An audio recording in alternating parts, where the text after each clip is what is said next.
Assalamualaikum warahmatullahi wabarakatuh. Waalaikumsalam warahmatullahi wabarakatuh. Alhamdulillahirabbil alamin. Alhamdulillah hamdan katsiran thayyiban mubarakan fih. Allahumma shalli wa sallim daiman abada ala sayyidina maulana Muhammadin wa ala alihi wa sahbihi ajma'in, amma ba'd. Hadirin dirahmati Allah Subhanahu wa taala, pembahasan kita berada di bab tentang peringatan. Qala al-Imam Ibnul Jazari rahimallahu subhanahu wa ta'ala wa nafa'ana Allah ta'ala bihi bi ulumihi fid darain amin.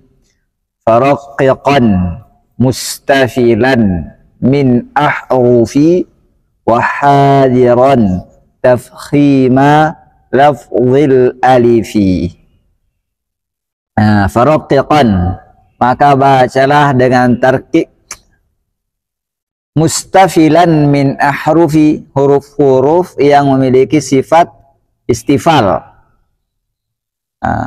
Wa hadiran tafkhima lafzil alifi, dan hindarilah membaca tafkhim huruf alif. Berarti dalam bab ini diterangkan mengenai hukum-hukum tentang kaidah-kaidah yang berkaitan dengan tajwid yang bersumber daripada sifat-sifat huruf yang telah dijelaskan pada penjelasan atau bab-bab yang telah lalu. Maka peringatan yang pertama disebutkan di sini, faraqqiqan mustafilan min ahrufi, bacalah dengan tarqiq. Apa yang dibaca dengan tarqiq? Huruf-huruf yang memiliki sifat istifal. Baik, sekarang saya mau tanya, halaman 68. Huruf apa yang memiliki sifat istifal? Selain huruf isti'la. Baik, huruf isti'la ada berapa? Apa itu? Khussadaqtin qiyadhu. Baik. Kemudian disebutkan juga di sini bahwa ada huruf yang tidak dibaca apa? Dibaca tipis selalu, tapi juga terkadang memiliki sifat tebal. Apa di situ? Yang pertama alif. Yang kedua lam jalalah. Yang ketiga huruf ra. Nanti kita bahas ya. Apa tafkhim dan apa tarqiq? Tafkhim adalah suara tebal yang menyertai huruf ketika diucapkan. Sedangkan tarqiq adalah suara tipis yang menyertai huruf ketika huruf itu diucapkan. Yang pertama di sini disebutkan untuk dihindari adalah apa? Membaca tebal huruf alif. Jika didahului oleh huruf-huruf apa? Istifal. Karena huruf alif hanya mengikuti ketebalan huruf-huruf sebelumnya. Maka ketika sebelumnya huruf istifal, maka otomatis dia dibaca tipis. Contohnya sya'a. Maka mendahului huruf alif di sana huruf apa? Huruf shin. Huruf shin termasuk istilah atau bukan? Bukan, maka dia bacanya tipis. Baik. Adapun jika didahului oleh huruf tebal atau isti'la, maka dibaca tebal. Contohnya apa? Qala.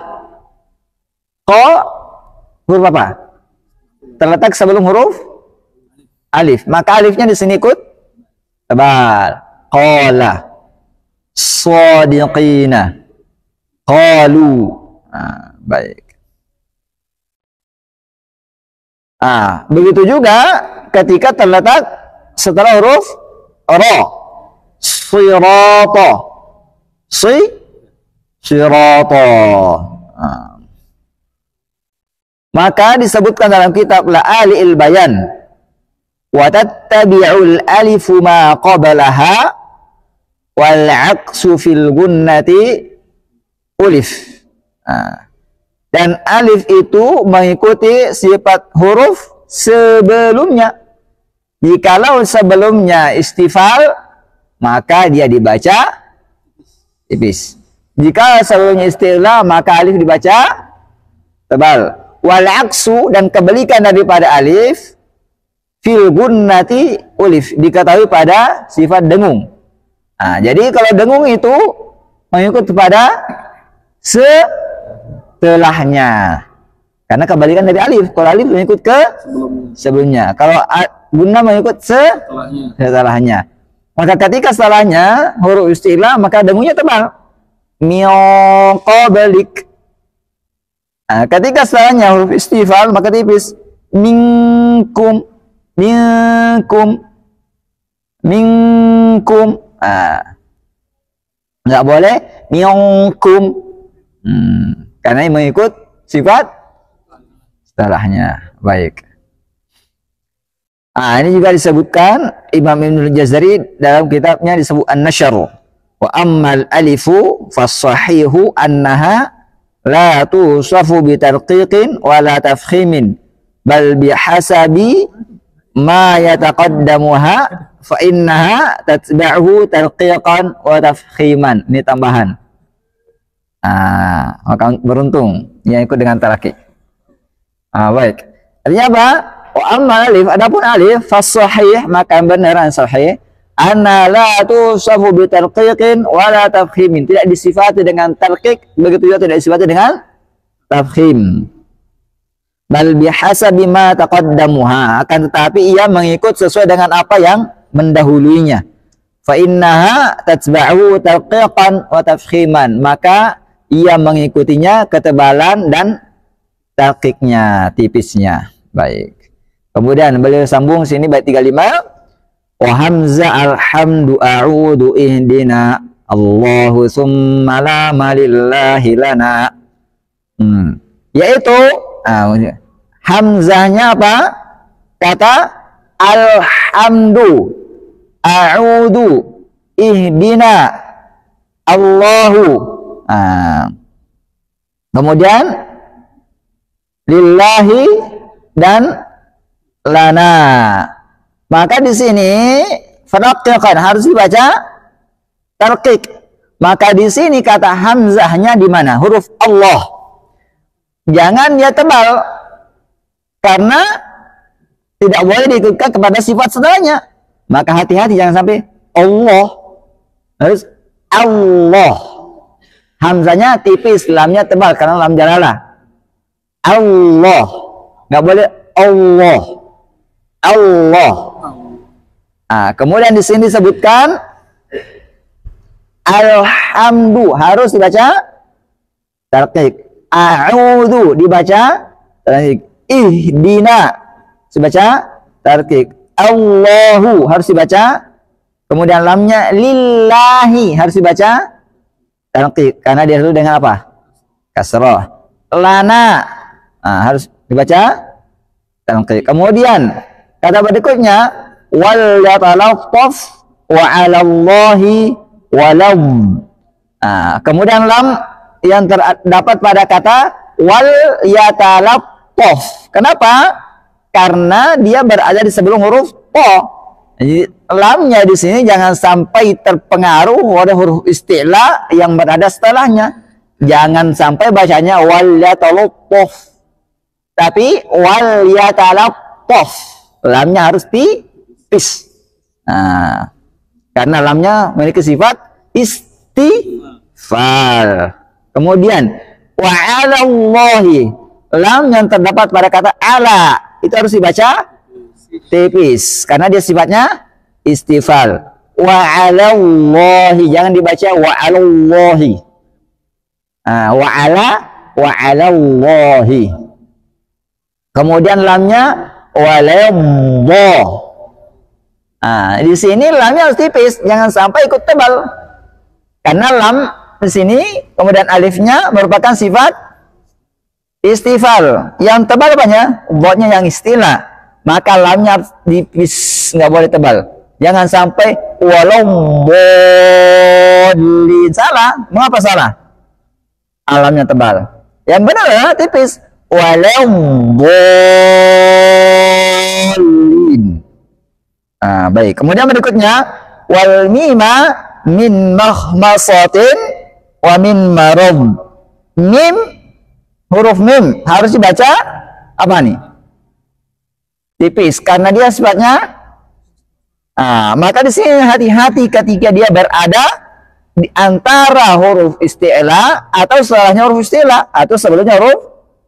Contohnya mahmasoh, mahmasoh, mahmasoh. Jangan sampai muhmosoh. Ini harus tipis. Mahmasoh. Baik. Kemudian wa min marom, mim yang terletak sebelum huruf ro. Marom, marom, jangan sampai morom. Dia harus tipis, nggak boleh terpengaruh pada huruf istilah yang terletak setelahnya. Maka di sini butuh perhatian khusus, maka dikasih peringatan. Marom, marom, jangan sampai morom, jadi harus marom. Wa ba'a barqin batilin bihim bidi. Kemudian ba harus dibaca tipis karena dia sifatnya istifal. Yang terletak pada kata apa? Barqin. Apa?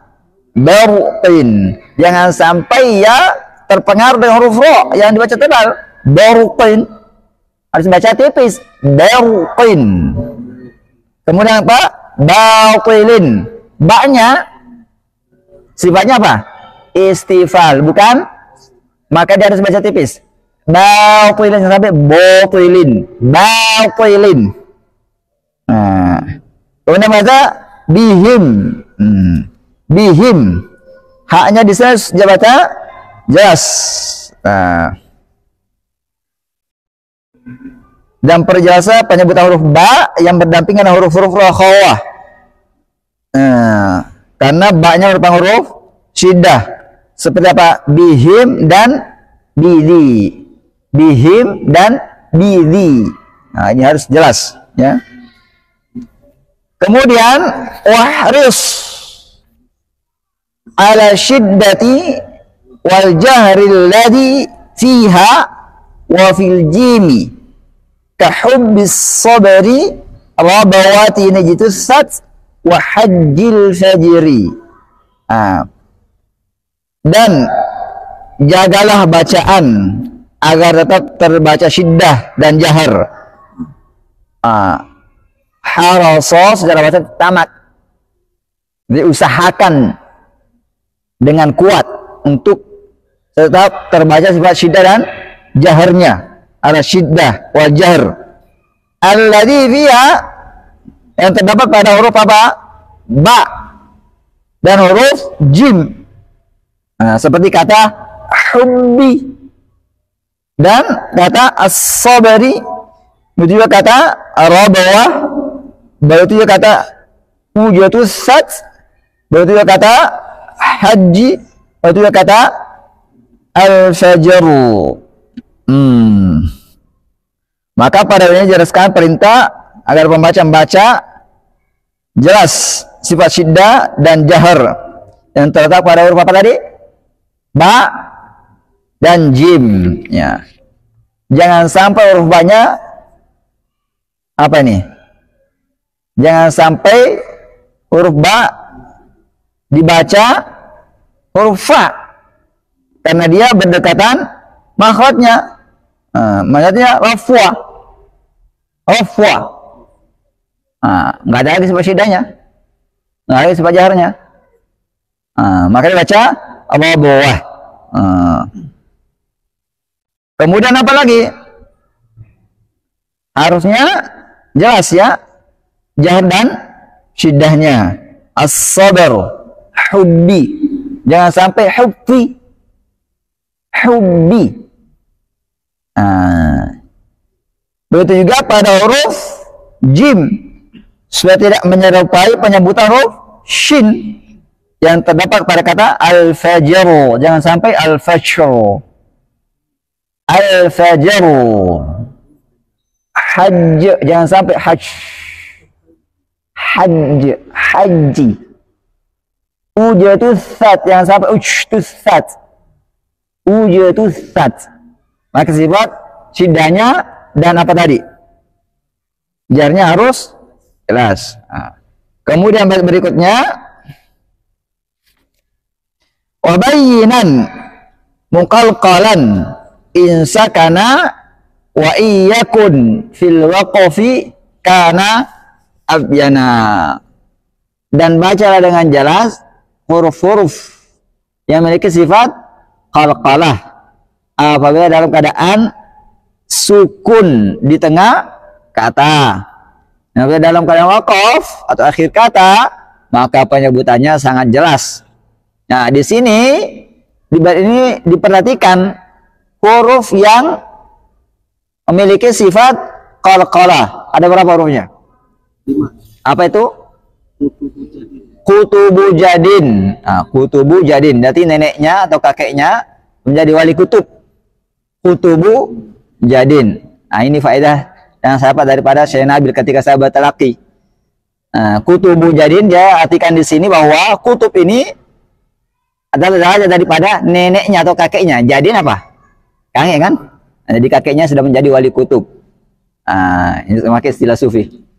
Tapi kata Indonesia istilah baju.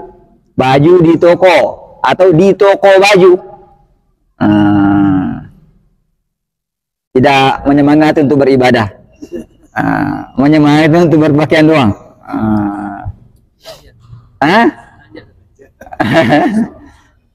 Baik. Di sini disebutkan kalau di tengah kata harus jelas. Mengapa harus jelas?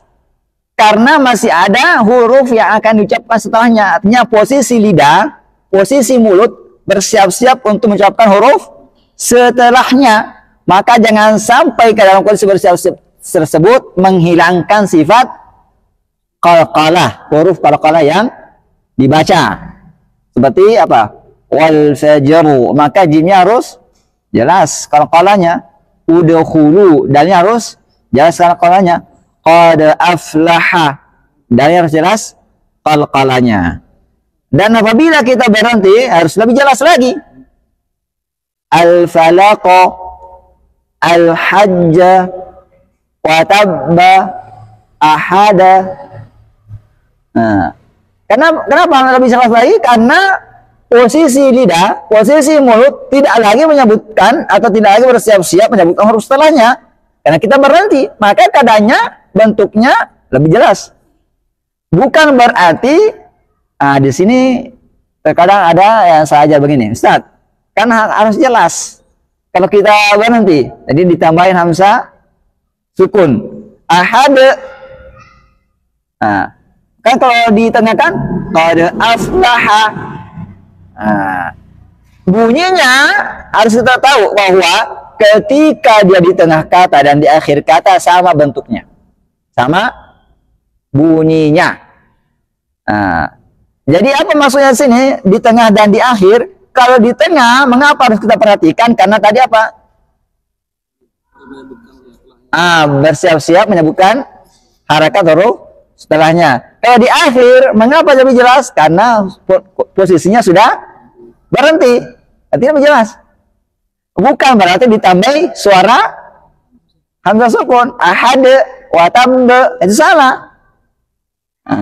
Karena apa? Menambahkan huruf yang tidak ada di sini. Nggak ada hamzah sukun di sini, maka nggak boleh dibaca ahad. Karena kalau ahad kita tambahkan satu huruf, berarti ini salah besar ini karena menambahkan Al-Quran yang tidak ada padanya. Ahad saja, ahad, jangan ahad. Watab, jangan watab. Karena watab itu menambahkan hamzah sukun, itu tidak boleh ya. Baik. Kemudian waha'a hashaso ahadul haqqu wasina, mustaqima, yastu, yasqu. Dan bacalah dengan tarqiq. Nah, ini masih mengikut kepada penjelasan tadi. Raqiqan, mustafilan. Bacalah dengan tarqiq ketika menyebutkan huruf apa? Ha. Karena ha ini sifatnya apa? Istifal, bukan isti'la. Maka masih mengikut. Raqiqan, baca tipis. Baca tarqiq. Apalagi ketika dia berada di tengah apa? Huruf yang tebal, atau berada di sebelum huruf yang tebal, atau berada di huruf yang setelah huruf yang tebal, atau di sebelum huruf yang tebal. Contohnya apa? Haso. Ha pertama yang berada di mana? Sebelum huruf shad. Ha kedua berada di setelah huruf shad atau di antara huruf shad. Maka berhati-hati jangan sampai ketebal. Haso. Jangan haso. Ha harus jelas. Haso. Jangan haso. Kemudian apa di sini? Ha yang berada pada sebelum huruf apa nih? Huruf to. Maka harus baca ahautu. Jangan sampai dia terpengaruh pada sifat isti'la atau isbatnya huruf to. Jadi ahautu. Jangan ahautu, tapi ahautu. Walaupun sifat to-nya masih kebaca, yaitu sifat itbaknya, itu tidak boleh mempengaruhi sifat istifalnya huruf ha. Maka dibacanya tetap tipis, tarqiq, yaitu ahautu. Jangan ahautu. Ahautu. Apa? Ahautu. Nggak boleh ahautu. Harus tipis ya. Ahautu. Kemudian al-haqqu. Di sini dia berada di mana? Sebelum huruf istilah. Huruf istilah apa? Qaf. Berarti bacanya tipis. Al-haqqu. Jangan al-haqqu, tapi al-haqqu.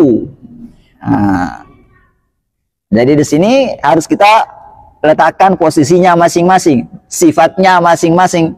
Jangan sampai sifat si A dikasih ke sifat si B, orang marah. Begitu juga ini huruf Al-Quran, nggak boleh disifati dengan yang bukan sifatnya. Kalau disifati dengan yang bukan sifatnya, maka bacanya salah. Maka dikasih peringatan. Baik. Kemudian sin, baik yang terdapat di sebelum huruf istilah sama dengan tadi ya. Contohnya apa? Mustaqim. Mustaqim. Harus jelas. Karena sin sifatnya istifal, bukan istilah. Jangan sampai dibaca mirip huruf shad. Mustaqim. Mustaqim. Kemudian yang terletak sebelum huruf to, yastu. Jangan sampai yastu jadi tebal. Jadi kalau dia baru jadi tebal, baru jadi shad. Nggak boleh. Jadi tipis. Yastu. Yastu.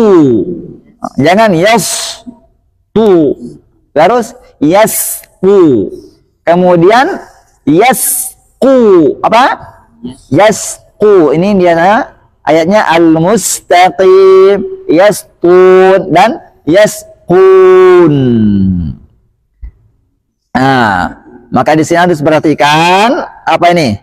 Peringatan-peringatan agar membaca Al-Quran dengan memberikan huruf hak dan mustahaknya masing-masing. Tidak boleh memberikan huruf yang bukan haknya dan bukan mustahaknya, baik yang pada contoh disebutkan ataupun tidak disebutkan di sini.